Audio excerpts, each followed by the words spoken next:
Hi friends, welcome back to మీతోనామాట.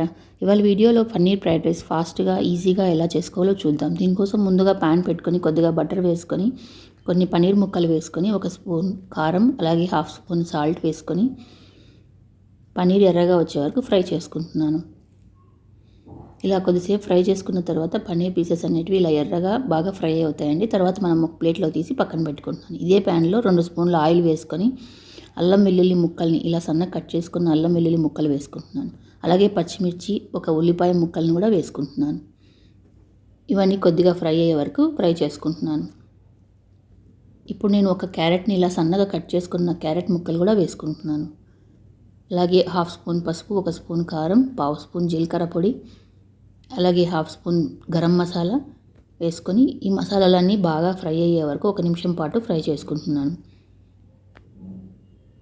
ఇలా fry అయిన తర్వాత కొద్దిగా కరివేపాకు, అలాగే మనం పొడి పొడిగా ఉడికించుకున్న అన్నం, నేను నార్మల్ రైస్ తీసుకుంటున్నాను, బాస్మతి రైస్ తీసుకొని కూడా చేసుకోవచ్చు. ఇలా తీసుకున్న అన్నం అంతా మొత్తం నేను ప్యాన్లోకి వేసుకుంటున్నాను. ఇందులోకి తగినంత ఉప్పు, మనం ఫస్ట్లో పన్నీర్ ఫ్రై చేసినప్పుడు కూడా సాల్ట్ వేసుకున్నాం కాబట్టి కొద్దిగా చూసుకొని వేసుకోవాలి. ఇవి వేసుకున్న తర్వాత అన్నం, మసాలాలు ఇవంతా వెజిటేబుల్స్ అన్నీ బాగా మిక్స్ అయ్యే వరకు బాగా కలుపుకోవాలి. ఇలా కలుపుకున్న తర్వాత మనం ఫ్రై చేసుకున్న పన్నీర్ పీసెస్ని అలాగే సన్నగా కట్ చేసుకున్నటువంటి కొత్తిమీర వేసుకొని అన్నీ బాగా మిక్స్ అయ్యేలాగా కలుపుకోవాలి.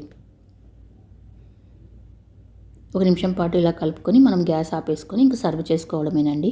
ఇంతేనండి, సింపుల్గా 2 మినిట్స్లో రెడీ అయిపోద్దండి. పిల్లలకి లంచ్ బాక్స్ కానీ అలాగే ఆఫీస్కి వెళ్ళే వాళ్ళు కానీ బ్యాచిలర్స్ ఇలా ఈజీగా చేసుకోవచ్చండి. తప్పకుండా మీరు కూడా ఒకసారి ట్రై చేసి మీకు ఎలా వచ్చిందో నాకు కామెంట్ చేయండి.